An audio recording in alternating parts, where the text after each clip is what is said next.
The Jezanowski was a childhood trauma experience. I got jizz in my mouth ski.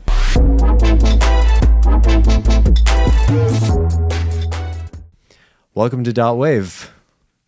I'm Will Weigel. And I'm Jake Justice. And today we have very sporadically with us Jack J. Funny story. We were just at school night. At class. We were at class. Getting educated. School night's a performance in LA. Every Monday, local bands. Well, not just local, international bands. Like up-and-coming artists showcasing themselves. And we've been trying to get Jack on the podcast for a very long time, even before the podcast even started. And we've just been hounding him. We've been calling him, but he's a busy man and he's just got so much going on. And then what do you know? We run into him at school night. The simulation has led us to Jack. The simulation has led us here. And he was like, do you want to just do it now? And we're like, fuck it. Seemed like a good time. All right, well, I have my first question. Jack, who are you? I am a human being on the planet Earth, to my knowledge. And I do like to think of that as... Well, I like to get deep on thinking about each one of us on the planet. I think this is where you were going with this question. You wanted it some sort of You were an interesting character. Philosophical take. Well, because the first time I met you, we're arguing of who's more important, Elon Musk or Jesus Christ? And you had quite the answer, but you said this thing, I think it was the world needs Jesus right now or something to that context. And I was like, this dude is interesting. I got to talk to him. But that's why I figured I'd start ambiguous with you. Yeah. I was going to go into one worldview that I hold is in terms of thinking about the self, is that we're all basically a cell or a neuron in this bigger human colossus. Yes. Yeah, I would agree with that. Now, in what way are we all as cells connected to each other? We share information. Like each one of us has goals, dreams, etc. that I think evolutionarily we have this base set of what our operating system is, but we're in such a new type of society from where we were there. The cool concept that I like to think about is in terms of us as each a neuron in this bigger brain. The brain just woke up. When did it wake up?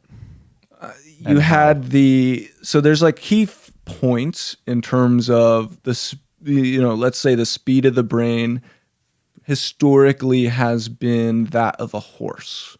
That's what's the limit, the speed that you could spread information from each one of these nodes.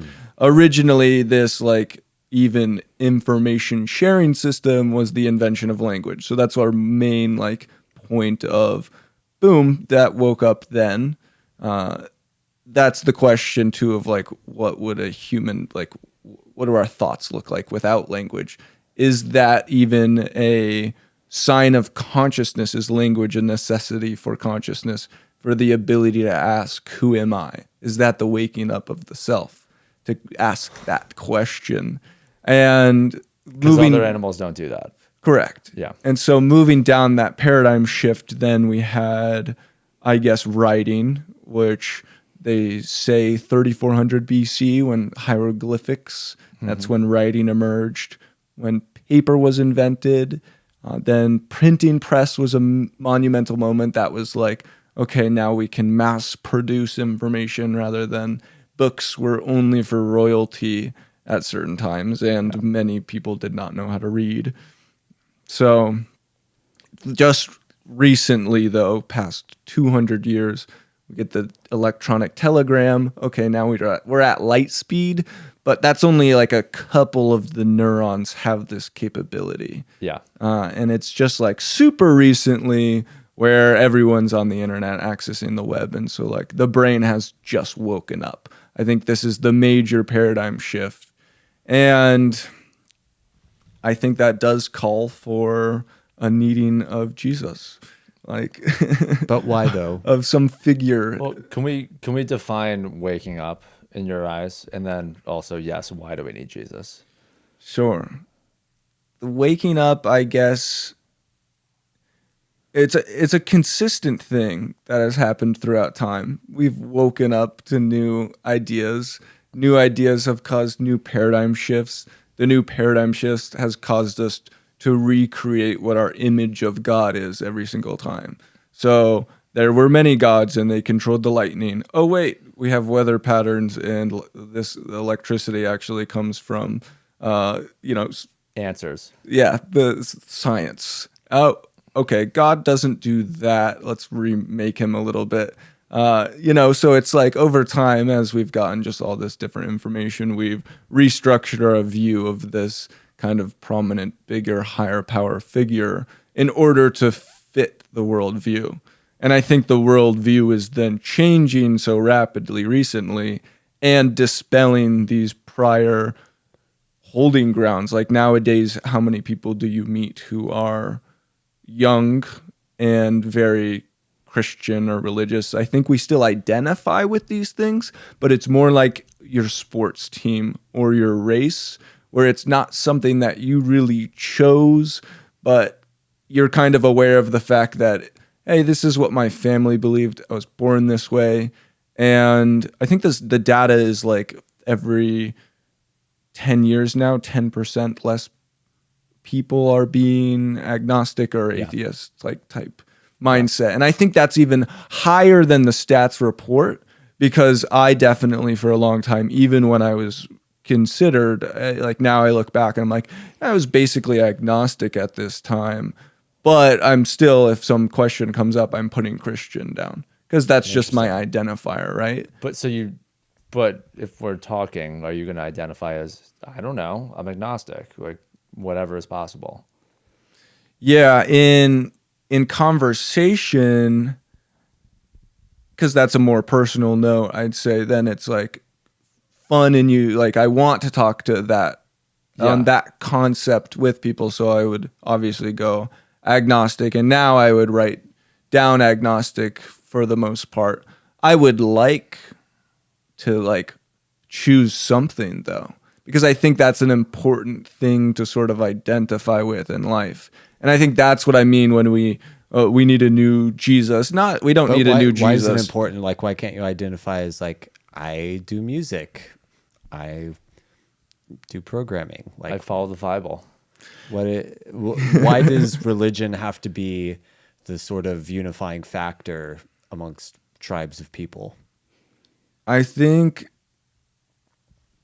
nowadays tribes are kind of reemerging. Like that's all this information, all the different groups are able to congregate on the internet to share ideas. And so these different bubbles are forming. And I think that's a really good thing.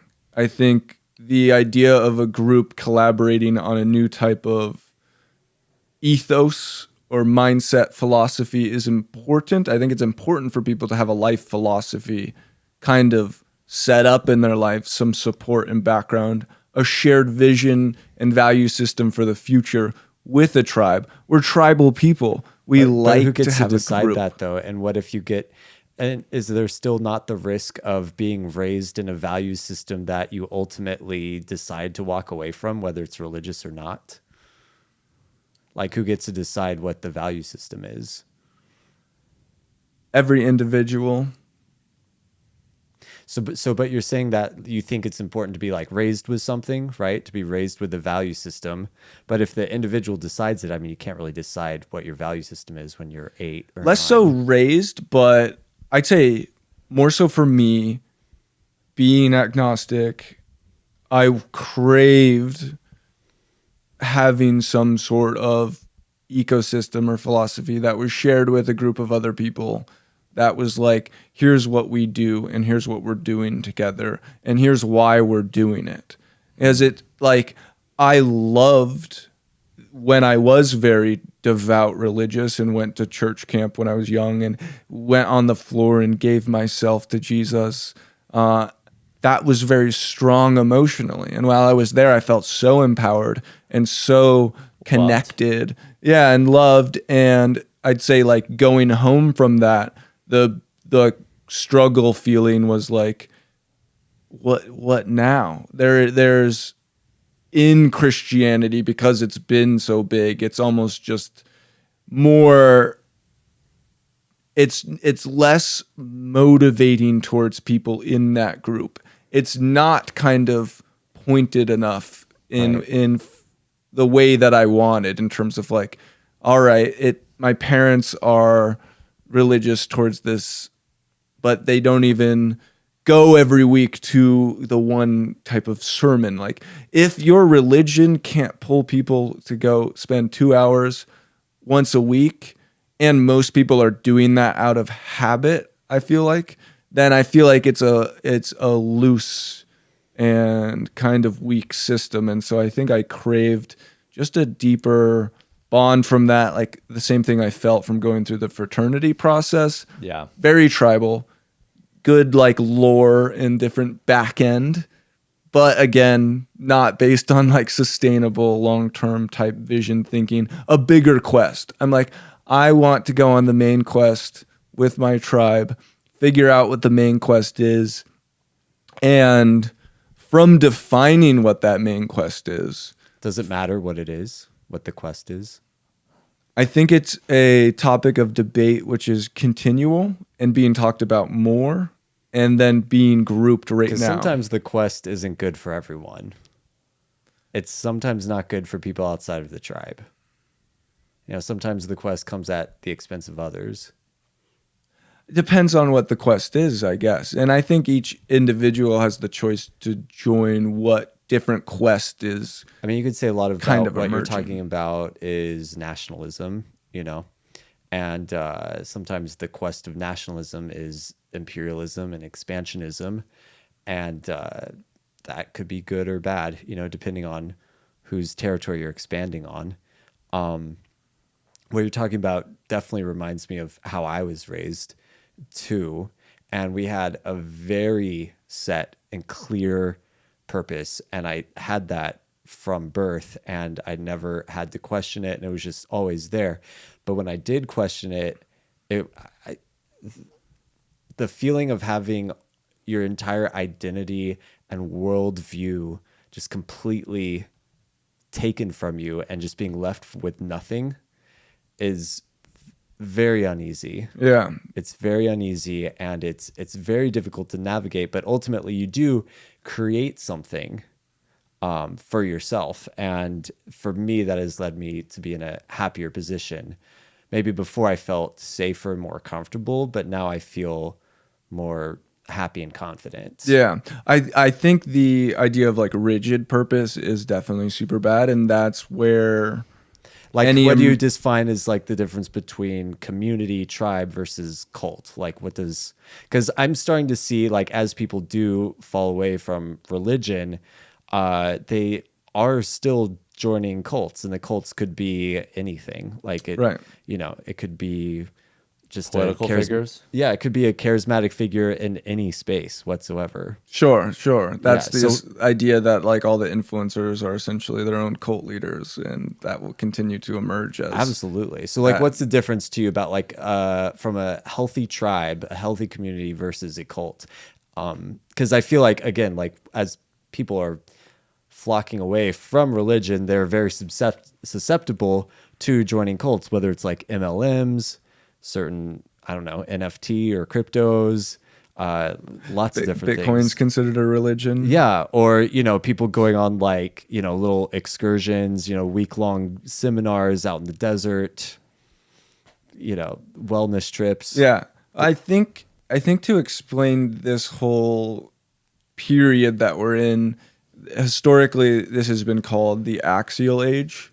And this is sort of a cyclical cycle that has been gone through over time, which is like the birth stage of new enlightenments and kind of new thought forms. And so previously that was what you saw in Rome, which was the creation of Stoicism. I forget all the other ones, but you went Stoicism's still sticking around though. Right, People need right. that right now. 100%. It's sort of built just based off of value systems and truth. So I think that's one good type of metric for what's a good cult or culture, is having it not based on things that are manipulative in a bad way, but sort of just core truths of life that helps empower the individual. So anything that's like about controlling, manipulating, lying, Right. for the benefit of people at the top. Yeah. probably. And I mean, like, once you get into the word of something, it's semantic. People have different understandings of that thing. Some people would say cult equals religion plus time. Or a religion is a cult whose leader has died, but that group has continued forward. Some people would say the difference between a philosophy and a cult is that a cult has a leader, which people are worshiping that person rather than some greater value system. I've heard different definitions, and what's funny in the space right now of like NFTs and Web3 crypto is the rebirth of the cult in the intertwining of the financial system, which is with DAOs. And so Right. that's the decentralized autonomous organization. And, you know, I think that's good because I think it was a problem to previously have a group who was somewhat radicalized towards an idea, radicalized just in the sense of like, we strongly believe in this thing. That was like very negatively viewed, and you would instantly get labeled as a cult if there's this group who's like going to the limit of believing in something. Because when you believe in something and you push towards a limit, you exit the societal cultural norm bubble, and that's where people inside of bubble, you look at that sort of different groups and you want to label that negatively. I think there's an inclination of like, keep the social, this is not normal. That's scary. Yeah. You know, I'm comfortable here. That what they're doing must, like, this is wrong. This doesn't fit my worldview. But now that sort of worldview bubble has been, I think, just kind of broken down a little bit, where there's a deeper acceptance for, hey, like, people are trying to figure it out and coming together and forming different groups with different ideas based collectively on some unique thoughts about our future that we simply can't deny, right? We're going through such an exponential rate of change in the world with technology, with the birth of just the internet and how all that information is spreading. And yeah, a lot of people are like, it's more normal. We see more crazy collectively from having access to the internet and more different things. And so I think that has a bit broken down our walls of like, yeah, they're like, people are weird and there's lots of weird shit out there, and like different weird people and different rational people are now forming new opinions and ideas and thinking differently about how the world should be shaped. And that's where you see, you know, some of my buddies started this company called Praxis, and they're just raised $15 million to build a new city. Like, that is something that Where? it's like looking for land. The idea for them is like build community first, and they've done that super, super well. I just went to a recent event and we got dog tags that said, "Meet me in the Eternal City," right? That's cultish, That's very cultish. but it's dope. And it's all dope people in the group. I'm cool with self-aware cult. Yeah. But how were the interactions at that hangout? Like, was it a little bit warmer than your usual social interactions? Because it seems like you're all wearing dog tags. There's probably some love going around. I'd say like the Praxis crowd is a more of an intellectual and philosophical community, and when I go to any of the events, I meet more interesting people who are just kind of thinking differently about the world. But I'd say they haven't really defined one, just like, here's the shared value system, here's what it is. It's more, hey, here's some like cool photos. The aesthetics, I think, are a big appeal in terms of their marketing. Yeah. Is those old type of Roman and Colosseum and great works of art and that type of like just vibe. And I think that draws a lot of these philosopher type people. I mean, I relate the marble bust of the philosopher to some of these marble like depictions of these grand cities of what Utopia could look like, you know? Utopia is coming up quite a bit. Yeah. And I think that's maybe, I don't want to say like Silicon Valley folk, but like people who are at the forefront of technology, there's always this image of this will get us there. And I don't know if we actually know what it is.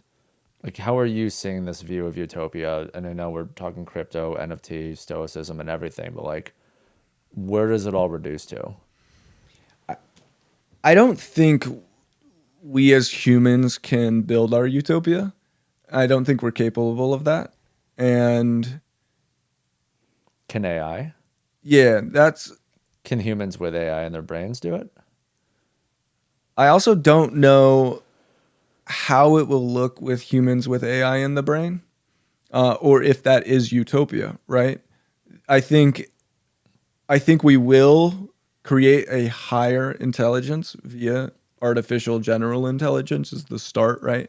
That means human level AI. But once you get human level AI, since a human crafted that AI, it can continue to craft things that would increase its compute power, etc.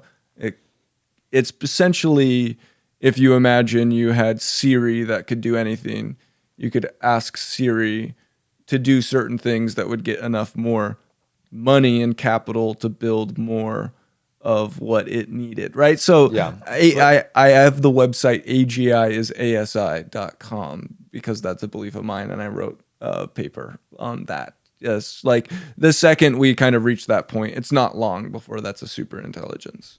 And I think that's something that is coming up. Obviously, a debated topic about where exactly that lands, but often referred to as the singularity point.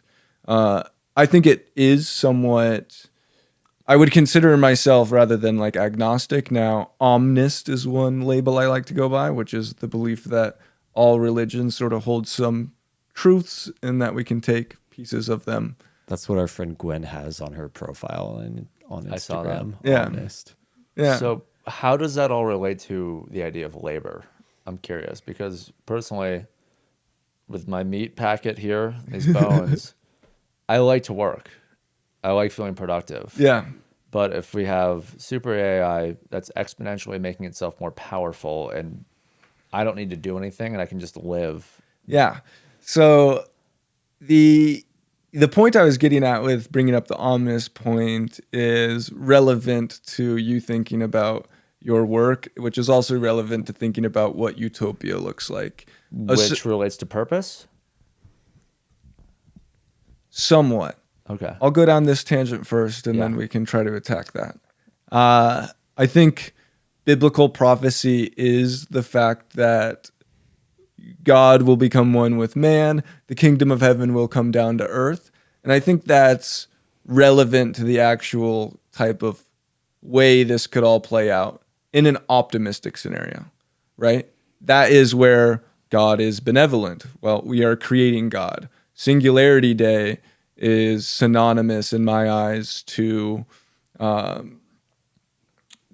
the, what do they call that? Judgment Day? Right. 2012? Just like the point at which everything, when God emerges, when the kingdom of heaven comes down. But if we imagine a optimistic sense to this, where God is great, the same way we can give a dog basically a utopian life, like, you know, some of the LA girls out here who like dogs are just like I'd love to be that dog. Oh, there's like, I walked by and I thought it was a spa for humans, and it's like gold bathtubs. It's like $200 to get a wash, and it's for dogs. Like they're loving it, you know? Yeah. Dogs are the new kids. I think Kids are getting obsolete these days. our level of understanding of what a dog likes and the level of utopia we give it will be nothing relatively to what the super intelligence can understand us and give us that perfect life. And so in that sense, if the true thing that gives you utopia is some form of work, your environment will be shaped in a manner that your work will be required. And so, Here, run some laps around the track for a bit. You'll feel good. yeah. But you probably would feel good though. When we're doing it now, if I get into a deeper element of capitalism, but like, if you like working, system is Well, and rewarding then, that. you know, maybe it could take care of necessary work, and then you can just pursue creative things, just do things that you like. Maybe not even necessarily work, but doing. But isn't that at that point just drawing 3-year-old crayon pictures and putting them on the fridge when there's I super mean, not AI running around necessarily. I creating mean, everything? think of all the fun Well, so hobbies you can do. actually, it's in a sense how when you are super good at tennis and you play with someone who sucks, you're not just going to beam the ball, you're going to make it fun. And so the AI would restrict itself to a level where your art is still meaningful or not even put it out at all if it is benevolent to the point of wanting to create the utopia for this world. So you don't need to kind of question what that looks like. It will figure it out for you. That's How will I'm okay? ready. So let's say that we get to this state where AI enables us to have a utopic society. How would that work with, you know, international relations? Because at some Don't worry point, about human it. selfishness. Borders won't matter, right? Just don't worry about it. The AI will make it all. Will they take care of human selfishness?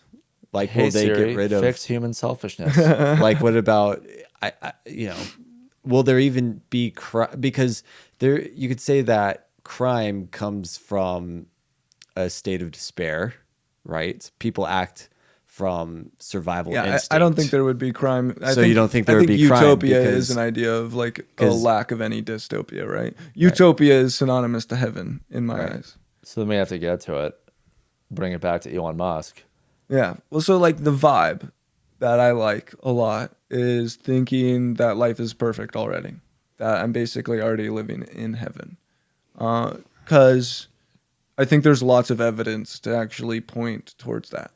Like, if you can imagine a random sack of spawning into consciousness, what percent of that sack where you have the ability to have a massive impact on the world you're living in, where you basically are a free agent and have free will and can connect with people, and you can basically do anything you want. We were born truly at a time in humanity where we can do almost anything we want. Long term, there is a pathway towards your dreams to truly be realized. And I don't think that that is a high statistic in the realm of randomly selecting just like how could matter congregate and spawn a conscious being, and what would societies look like? Like why are we not under totalitarian rule right now? I feel like that's probably more of the scenarios of existence play out with one actual true cabal who is way more powerful than whatever elites are currently running this one. Because if there's true elites running it right now, they're not that powerful. They're trying shit. But do you ever wonder though? I think we're just seeing That's a t-shirt idea. They're trying shit. No, they are. But do you ever wonder if we are just operating under the illusion of freedom and of free will? Like I was thinking about this the other day as I was taking a walk. Like we kind of do live under totalitarian rule but there are things that you don't think about that are rules that you live by every single minute. Like when you're walking down the street, you must be on the sidewalk or else you go out into the road, you're going to die. Like we're living by societal rules, both written and I don't think non-written, that's a all the societal time. rule. It's more of a rule of physics, I guess.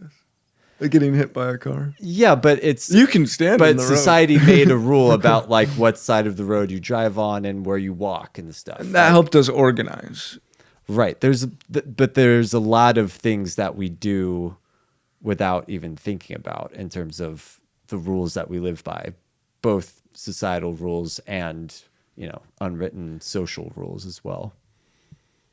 And potentially that is part of what is necessary in order to give us a ability as one single cell in this Right, like, for greater example, like, expanse we a are- chance to like expand and do great things. So here's another great example. Like Right we have now to we are- organize in some form just because the organization is necessary. And isn't that kind of fascism, though? Isn't that like totalitarianism? Like right now, I am not jumping on your couch and like shitting on your face. I think you just need to read the Bible, man. So what does the Bible You say? just need a vibe. What's the Bible? Everything happens for a reason.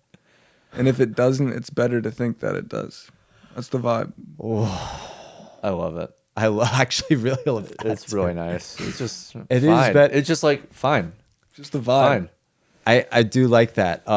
And going back to the religion thing, like there are studies that show that, you know, people who are religious are happier. People who belong to religious communities live longer lives. I know specifically Mormons have a 10-year longer lifespan, average life expectancy than the average American. Do you think Patriots fans over the last 20 years are going to live longer? They've just been happy. No. I read a It could study. be it's just I mean, I read a Baltimore, they're study- kind of cranky. They don't get enough vitamin D. I understand that. I read a study that Patriots fans are actually the most unhappy fans of any fan base in As the an NFL. Eagles fan, I have something to say about that. But Well, but the thing is, when you have such high standards and you're like, you have to win all the Oh. time.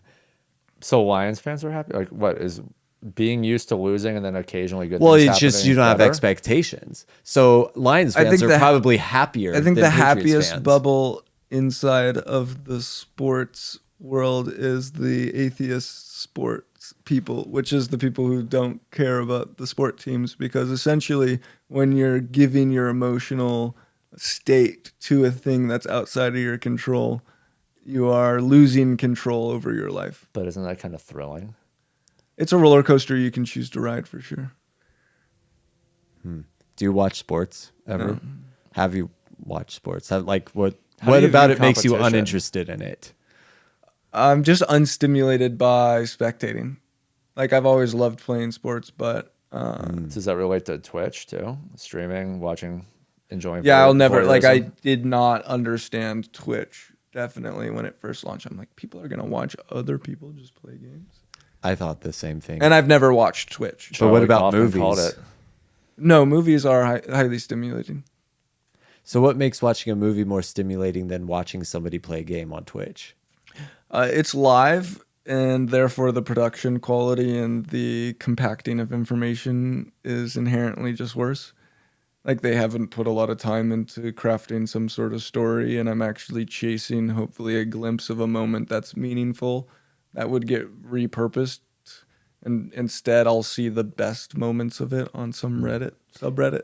Would you watch this podcast of this conversation? Is this I'll stimulating watch to it you? at some point for sure, No, I because mean, I like, want to see would- how my mental state has evolved in some of the prior thoughts and feelings I had. I definitely love like rewatching videos of myself even 2 years ago and being like, "Damn, that's crazy." Should we say hi to Jack J in 2024?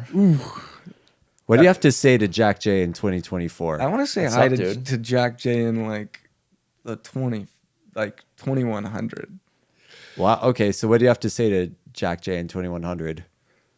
We made it. Oh wow. How are you gonna look? Think the aging's gonna slow down? You're gonna be looking old as shit. I think it slows down.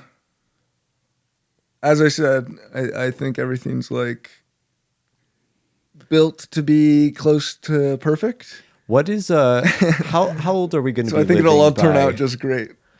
That's my vibe. What's the average life expectancy going to be by 2100? Indefinite.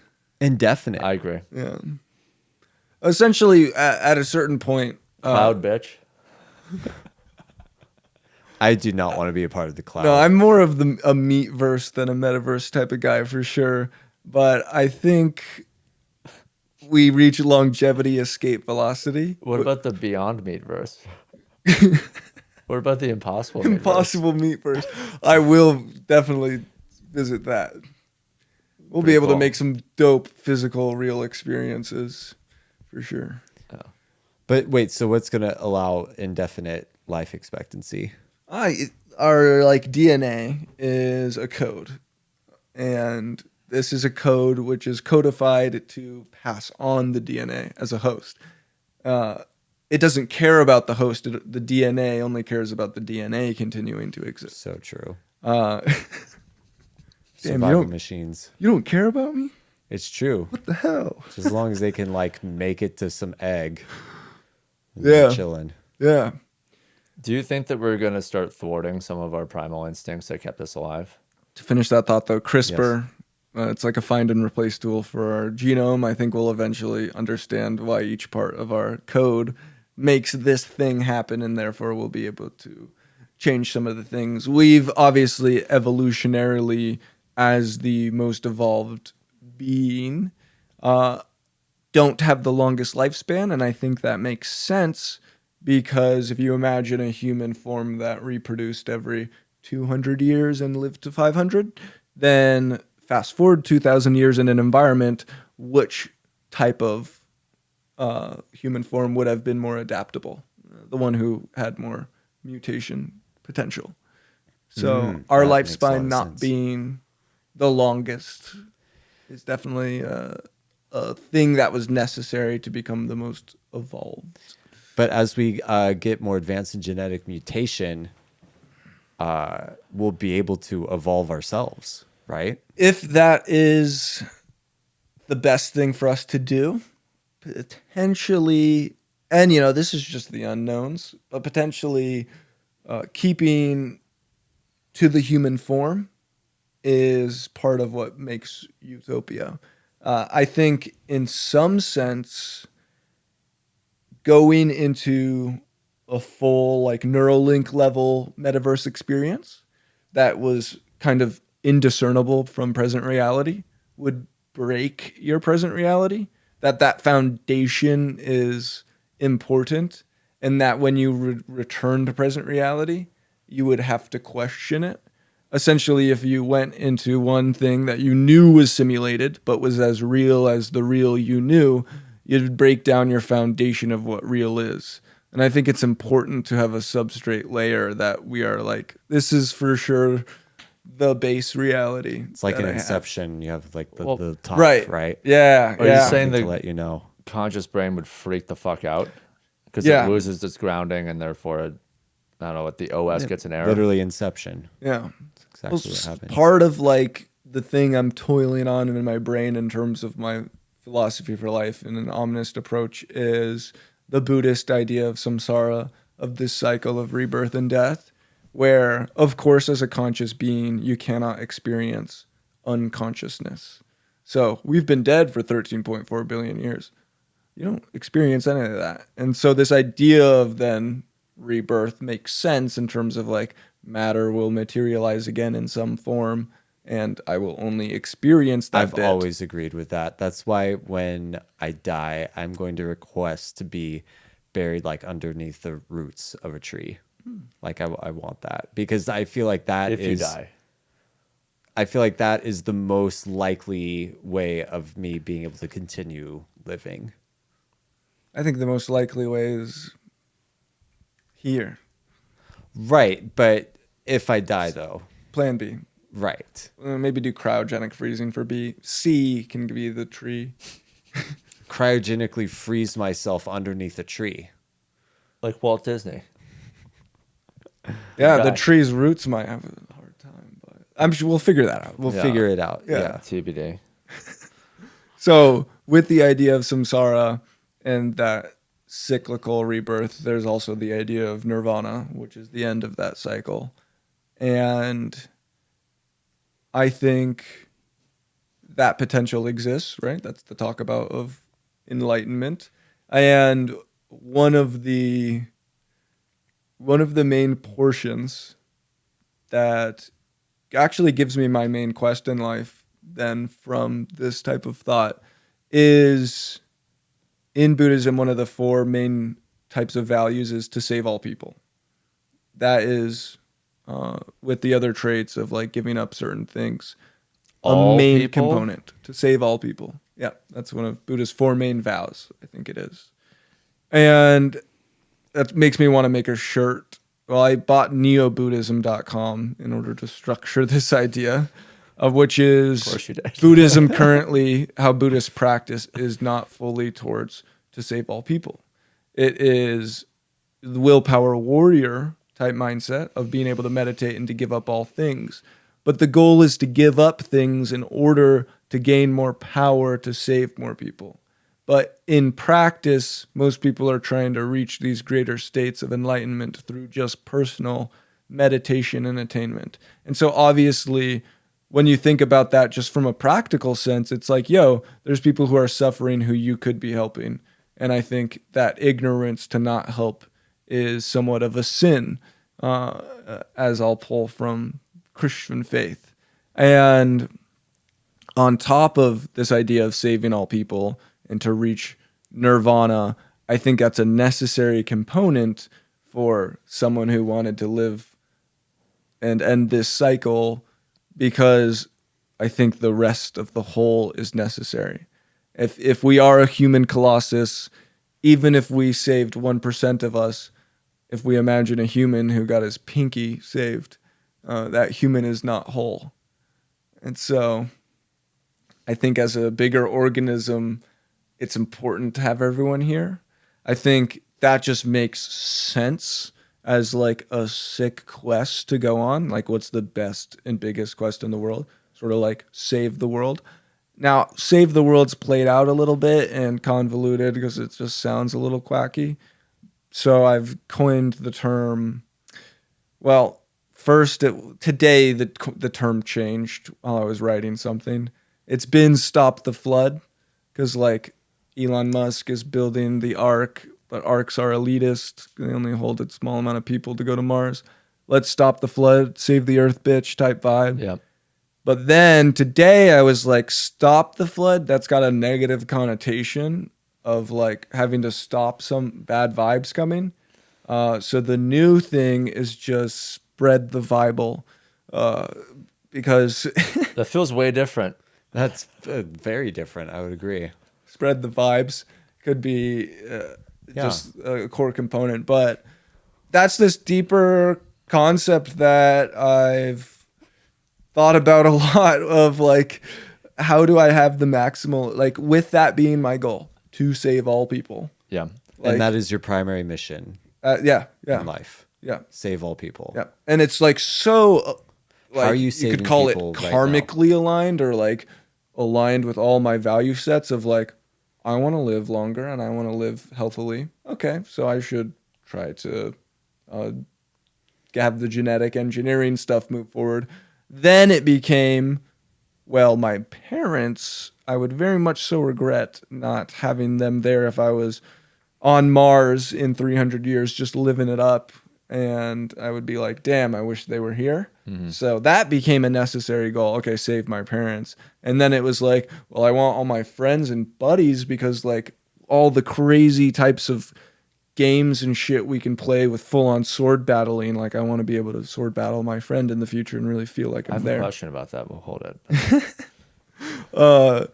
So I got to save my tribe too. And then it's like, well, I don't want the whole human colossus part. I love so many of the people I've met so far. How many people out there do I love that I have not yet had a chance to meet? And how many stories would we lose by not having this whole populace be a part of the future? And so it's like, yeah, what else is fucking important in life? Like, what else is any more rationally important than that shit? Like, why would I spend any of my time not doing that? Because if salvation comes, I would eternally regret not sacrificing and giving everything that I could, which is the same story of giving yourself to God and of Judgment Day, living in eternal heaven or eternal hell.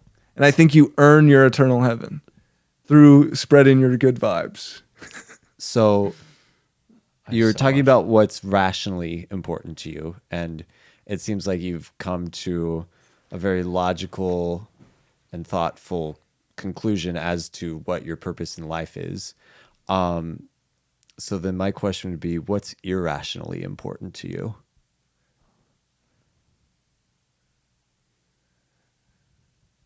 Interesting question.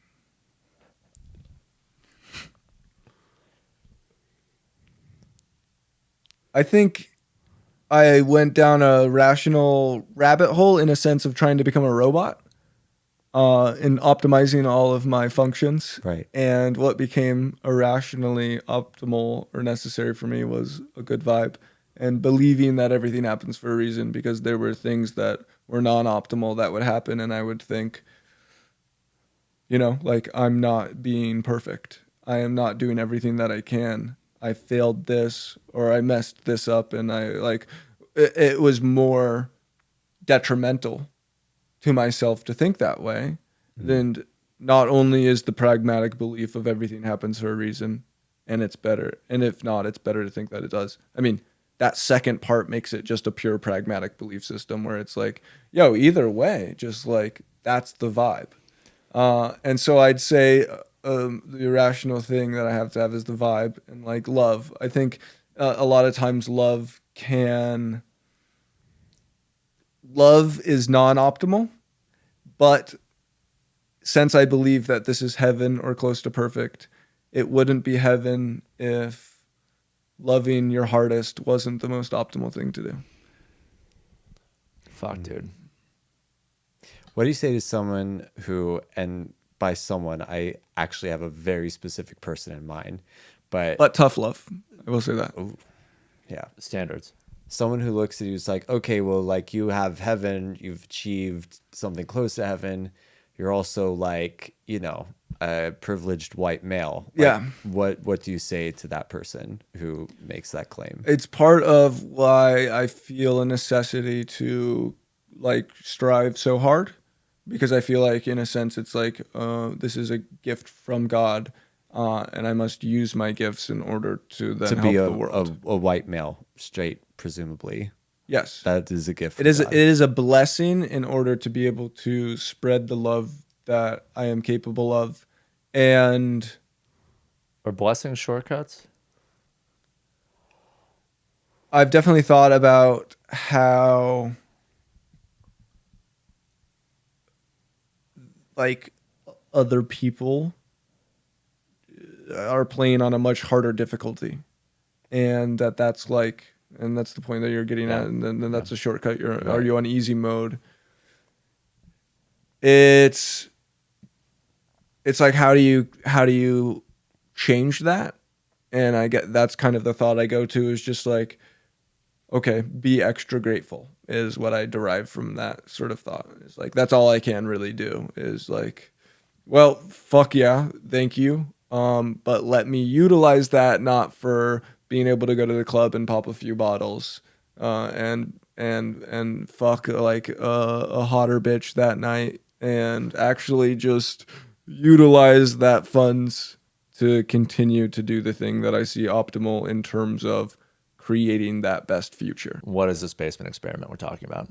So obviously had these feelings that you were just touching on of like, you're a privileged white male. I want to sacrifice and commit myself as much as possible to creating Utopia.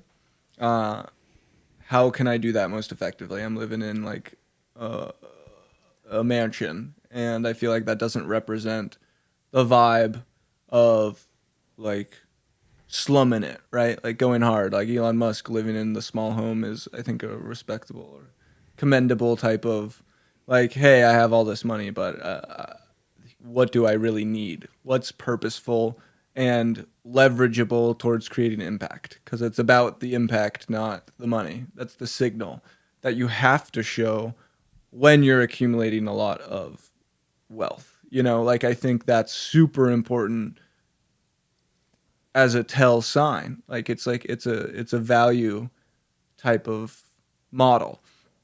And I thought, well, this is going to be something that should propel me where all the distractions of the real world will be away. So the basement in my house, I started as a sort of social experiment on myself, and I wanted to create a optimal routine for my human. So I called it where rehab is for someone who's kind of deranged or worsened from your average in society, this would act as a prohab, which takes an average individual and forces them to be great. Prohab? Yeah.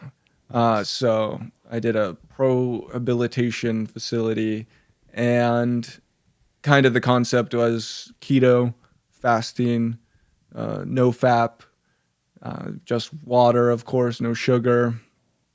I had to complete a set of tasks and a workout prior to being able to eat that day. And then certain tasks, if I wanted to eat the next day, unless I completed these things, I wasn't going to eat that day. And so I followed that, and had my buddies like lock me in there. They put And like, you designed this routine yourself. This doesn't Yeah. exist. yeah. I mean, 75 hard exists and stuff like that, which I think is like a representation of that prohab mindset of Yeah. like, let me commit to this type of schedule or lifestyle that is going to push me harder and force me to commit to just a different set of challenges that's going to propel me. But one thing I didn't add into that was sunlight. I think that was actually detrimental. It ended up not being a prohab after I was in there for 2 weeks. Vitamin D is important. Yeah. And was your like body clock thrown off with your cycles? Yeah. I would wake up and like, since there was no, Q. it was off just my LED light in there. Yeah. And this is like a shitty basement type deal. It started out as just a concrete floor.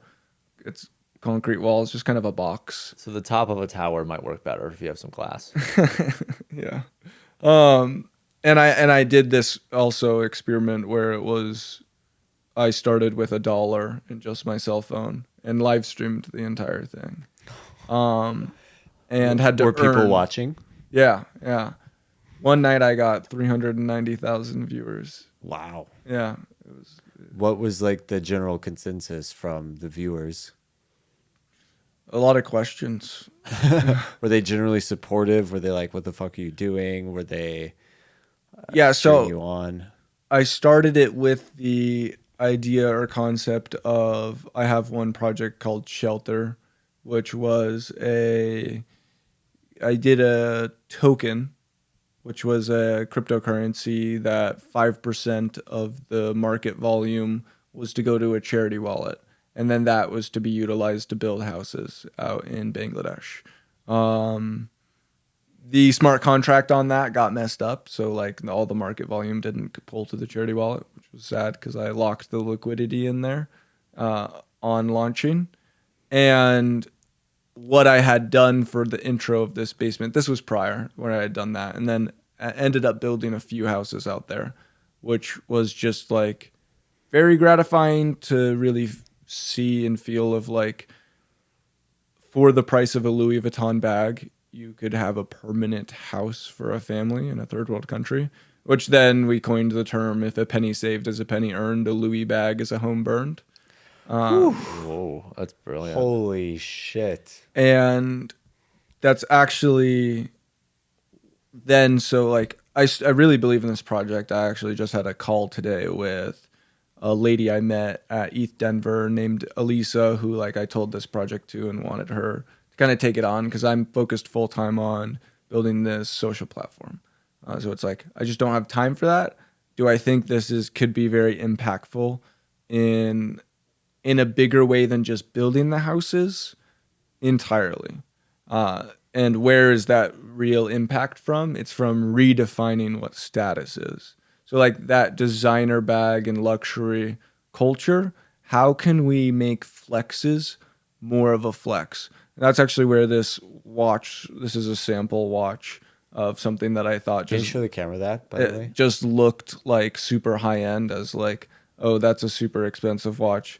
I ended up picking the one to do in the future is this. It looks like a Richard Mille We can put the link up on this. watch face, but essentially, if someone were to build 10 houses, which is just represented through the Shelter NFT that we made, per NFT that you mint, it mints a house in the real world is the idea, right? And it costs 1 ETH each. And then with that, we have these Shelter duffel bags, which look cool. They say 1 ETH on the side. And so that's your flex bag. This is a great way, by the way, of saving the world. Built a house. Yeah, earlier. this is all coming back. Built a house, got a bag. That's the name on the bag. And then it shows the ETH symbol. It looks dope. I'll show you guys. It really just does put into perspective the absurdity of the excesses. Yeah. So I think that's the key is like, if you can change what's cool, you can change the fool. When thinking about, Wait, say that again. If you change what's cool, you can change the fool. We're all status seeking monkeys. So we'll all push towards buying the thing that gives us the most amount of status. You want to buy the most amount of status with the least amount of cost. right? So if we can change clout from Louis Vuitton bags, If you make to, Louis like, feeding Vuitton a look village, shitty and like mean, shallow, then and it is. you create a whole new, that will, like, to me, I like to focus on businesses that bring the deterministic future forward, which just means this is an inevitable thing. Well, if I focus on building the thing, I'll help bring that inevitable thing forward and create a cool concept around it. There's a book, I've only read a quarter of it, but want to continue, called Effective Altruism, which is really then thinking about how can your impact actually scale, rather than just being something that, like, hey, if you build 10 houses, did you really like change the like whole world? Not that much. But if there's, so with the 10 houses, the idea is give someone a watch. It looks like a Richard Mille, but it's shelter branded. And that type of, the Richard Mille watch face, I bought one off DHgate once, of a replica, just to wear out, because I wanted to understand what it would be like when someone spends $500,000 on this watch, right? How is that status seen in the real world? I see other people with this watch and I'm like, oh shit. And I see other people ask about it actually or compliment it. So it's like, let me be the user. But of course, wearing a replica is way less status. That's just like beat, right? It's not a good representation. Now, the conversation that you would have with a shelter watch, someone says, I like your watch. You can say, oh, do you know what brand it is? They're obviously going to say Richard Mille. Like, no, it's shelter. It has the same watch face, but actually it represents the fact that I built 10 houses in Bangladesh. That's a flex. So that's what a great party. You're like at a party in LA. There's all these like 17-year-old TikTokers, and you just flex that you built 10 houses. It's an altruistic flex, and it's I love sick. that. Yeah. Yeah. No, And and you can honestly, show the that would be, videos and you know of what, the that would be, houses on your Instagram and different things, and that watch is just a representation of that. And that cost of Richard Mille is $500,000 for this typeface, but So the it's cost for still 10 showing- houses right. is $30,000. So you're buying more status for less, and that's a win.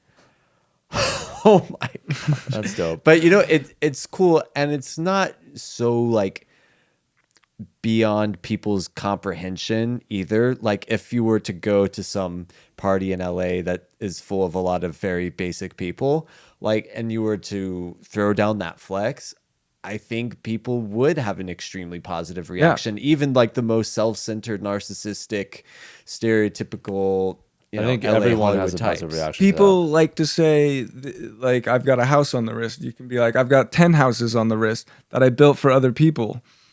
Yeah.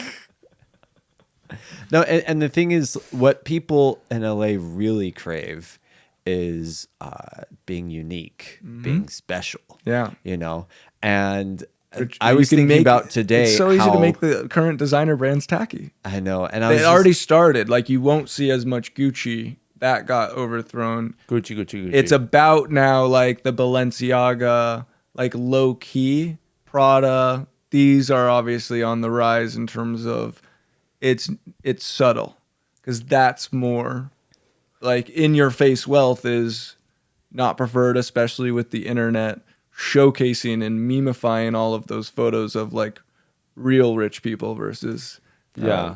right. Well, it's a thing. I think there was a study like 10 years ago where it's the bigger the brand, the poorer you are, usually. Like you see those giant Ralph Lauren horse t-shirts and it's like, you're not rich. or people who take a lot of selfies on their private jets. It's like, yeah, it's your first time on a jet. I've never been on a jet, for the record, but just like you look it up and it's just like that kind of showiness, but versus having a fucking couple houses on your wrist. That's still pretty showy though, which is But that's brilliant good because you're showy. also helping 10 families. Whereas everything else feels kind of vapid, which I think is your whole point. Yeah. It's redefining what status is. Buying a real symbol of true status. Is it Which is power. Like that, a true influence. flex. That's influence. right? Is it good to be? I mean, I look at it. All of this reminds me of, sort of celebrity charity grandstanding that you see, virtue signaling that you see all the time. To you, from a rational standpoint, if somebody is doing something because they genuinely want somebody's life to be better versus they want to be seen as a good person, does that actually even matter from a rational standpoint of trying to make the world a better place? The fact of the matter is, I think a philosophical concept that I think is true to an extent is that every single thing we do is done selfishly. Selfless actions make us feel good about ourselves, and or people believing in karma, that they're getting some karma from it, or they're just feeling good personally about this, or they can tell a friend. It's up to the person how much to really represent that. But that's just another form of status to not represent it. The status to the self of like, I'm just a good person. That's status purely for you, but nonetheless, it's always a value system. And one of the things that really stands out to me in terms of thinking about this on how kind of we judge how we'll help is based on locality and is based on what's culturally accepted and what's culturally normal. Culture really defines what that echelon of necessity is for each of us to contribute. And in that sense, one echelon of necessity contribute, it would be if you're even wearing a $3,000 suit and you're walking by a pond and there's a child drowning in the pond. If you are like, well, I got a $3,000 suit on, I'm not going to ruin it.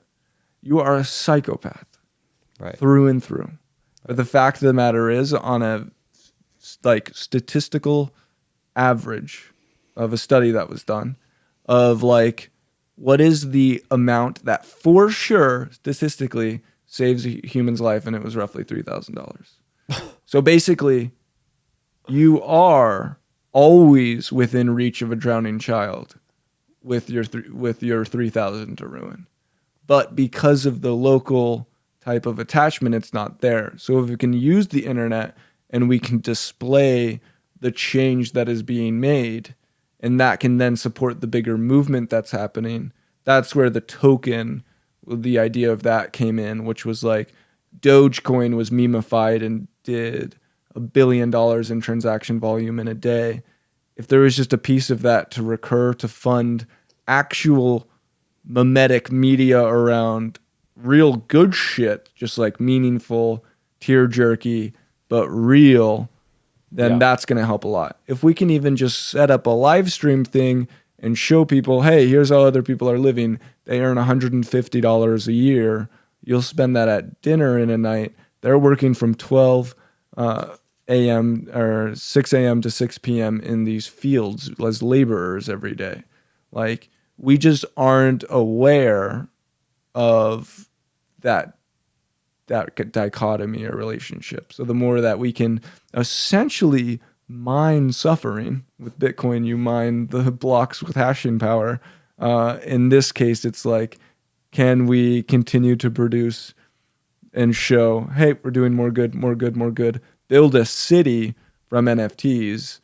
I think that would go mainstream itself, and then emerge the type of clothing and material. And then that, of course, spawns other projects who copy any successful thing and starts the kickoff to redefining status. So that happens faster in society, which then is a massive transfer of wealth, which previously is just going to bigger corporations, which is then going into private pockets and funnels that into charitable good, which then there's just more funding towards it. And when that charitable good is based hyper around transparency, so like with it being Web3, the idea is to have that go into a treasury, which is then basically seen, everyone sees the financials. You avoid the Susan G. Komen style charities where 95% of all of the funds in there just goes directly into the pockets of the people who are kind of running that whole show and organization, and there's just lots of inside deals. So I think you maximize that type of effectiveness in multiple ways. So that's exciting. What are you excited about right now in your life?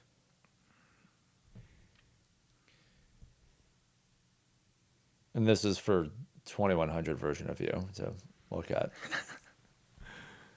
I am interested in seeing how things play out. I've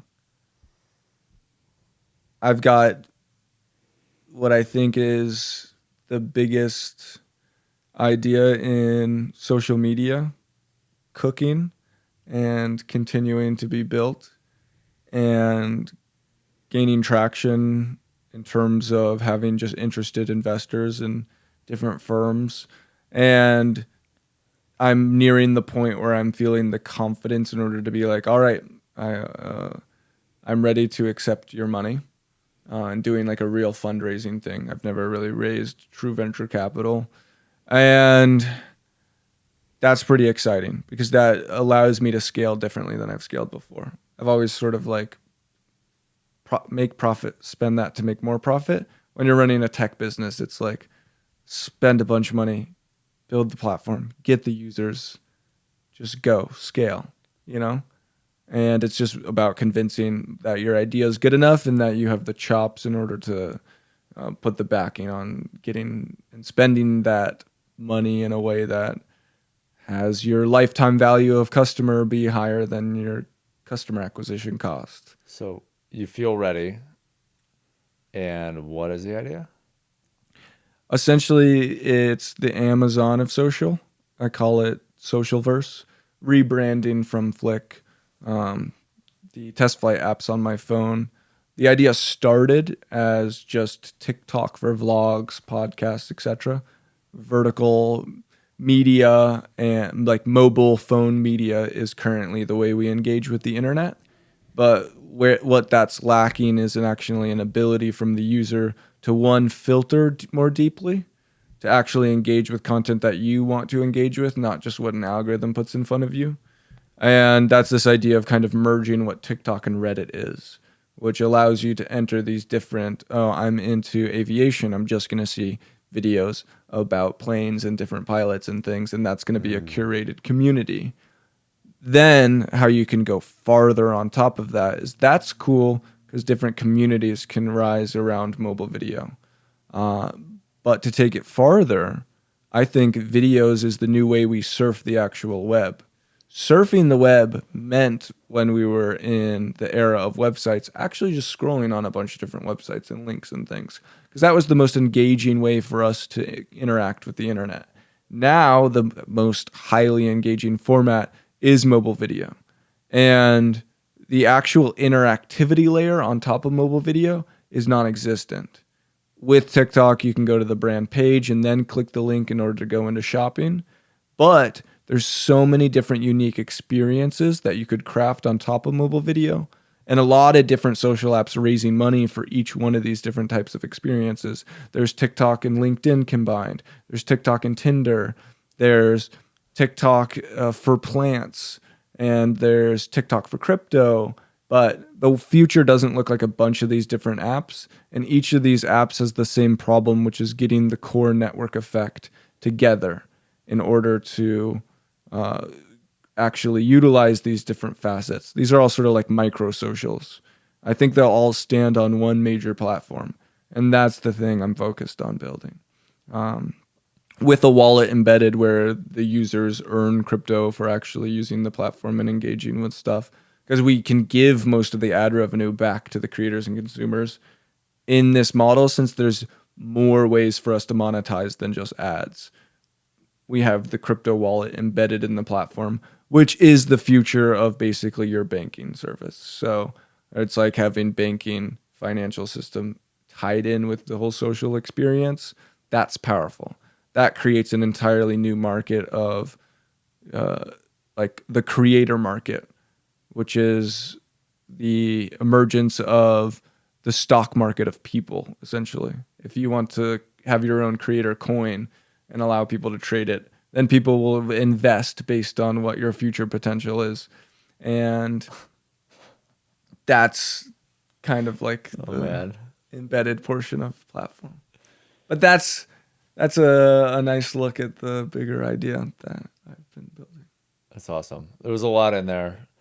I want to just clarify one thing, like core network. What do you mean by that? When you're saying like you're establishing that of just getting people used to how it works? Like, sorry, I'm in layman's land here. Core network. So the initial network effect for any social startup is the most difficult part. The core network is just the users all on I consider it like the portal to the Web3 world, where Reddit's the front page of the internet. We're kind of the front page or the search engine for mobile video. Okay. Well, I don't even know. Is there anything else you want to cover to wrap it up? Any plugs for the Vible? Anything you want to mention? That's the Search the letter P on Giphy. Jack owns it right now. That's with the Vible.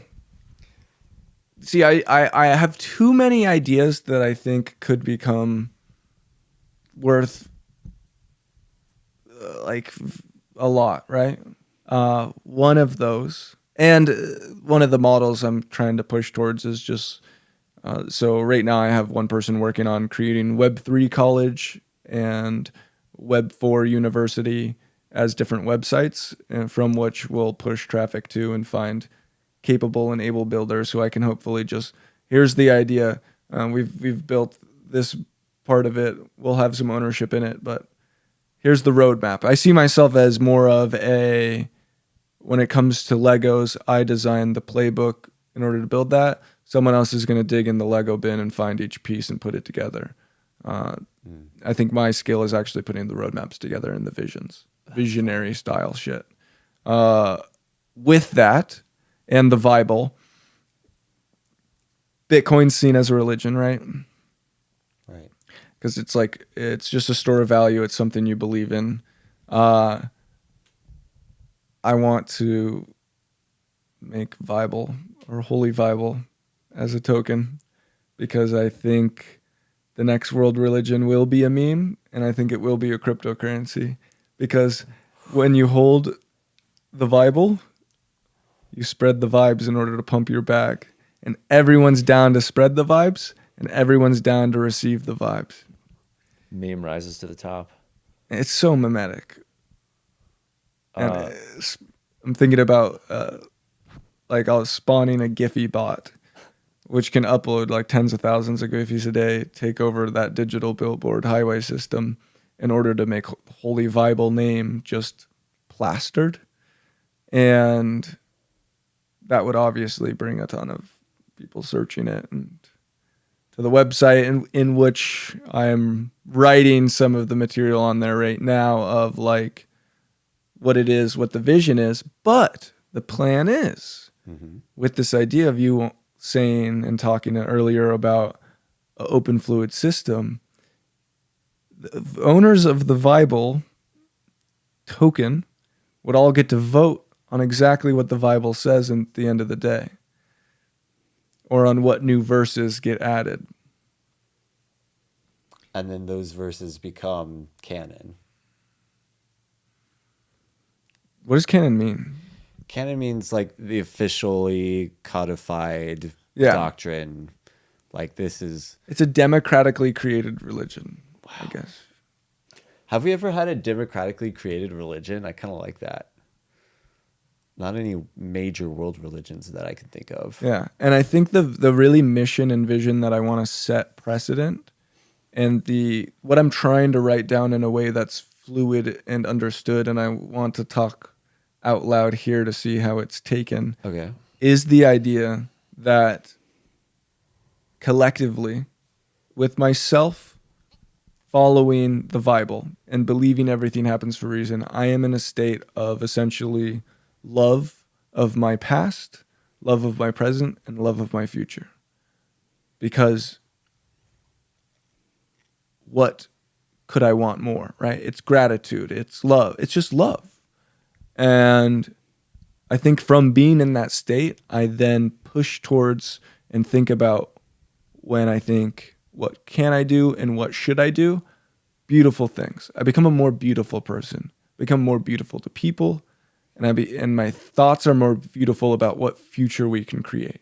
And the fact of the matter is, everything we have now has just been manifested collectively by this human colossus.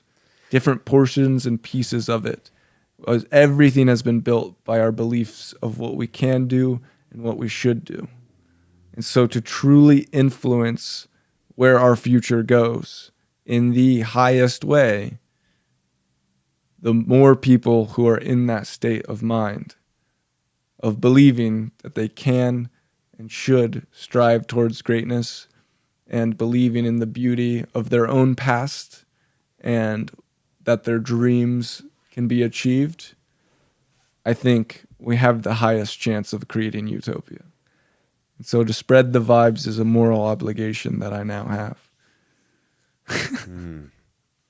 Can't really argue with it, can you? Yeah, I mean, I think that covers it. That just... Jack, you were interesting as hell. Thank you for coming on .wave. What are Where you- can people get more Jack?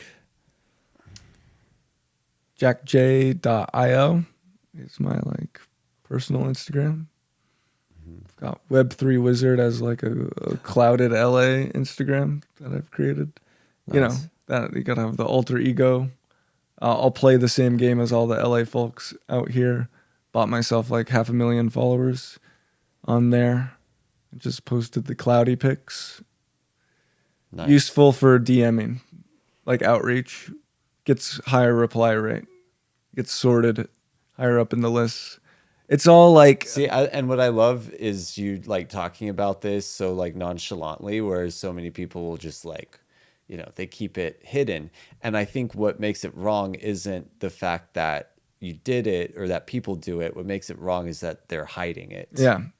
I use the tools, but be authentic about your use of them. Why you're trying using to use them for good. Yeah. You do have to manipulate in order to push people towards good. Any form of persuasion is manipulation. As long as you're wielding the powers you have for greater good of whole, doing your best and also staying in a mindset of, I am not for sure. I know what is best for whole, and I'm always taking outside opinions and fact checking myself and not building an echo chamber. Well, that is a whole other conversation. We're going to have you back on, and we can talk about that. And I'm sure 100%. many other things. I think we just found our first reoccurring guest. 100%. Yeah.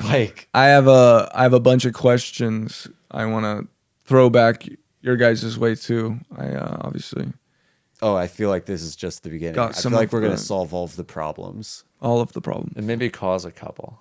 It'll be fun. but only if we solve them after. Yes, the problems that, well, we don't hope to cause problems. No, I think causing We're just doing our best. throwing shaking best. things up. We're going to shake things up a little bit. Please like and subscribe. Follow Jack. Follow the cloudy Instagram. Buy him a couple bots. It's all for good. Holyvible.com for all your Vible needs. It could become the next largest cryptocurrency in the world because it's just fucking mimetic, man. I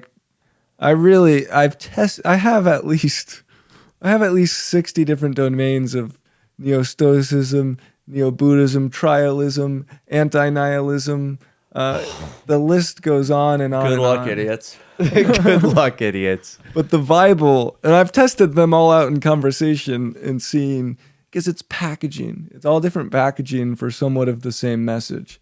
And the message is, be a fucking amazing person. Be the best person. Save all motherfucking people. Stop the flood. And spread the fucking vibes. Spread the vibes. This was Dot Wave with Jack J. Thank you, Cheers. everybody.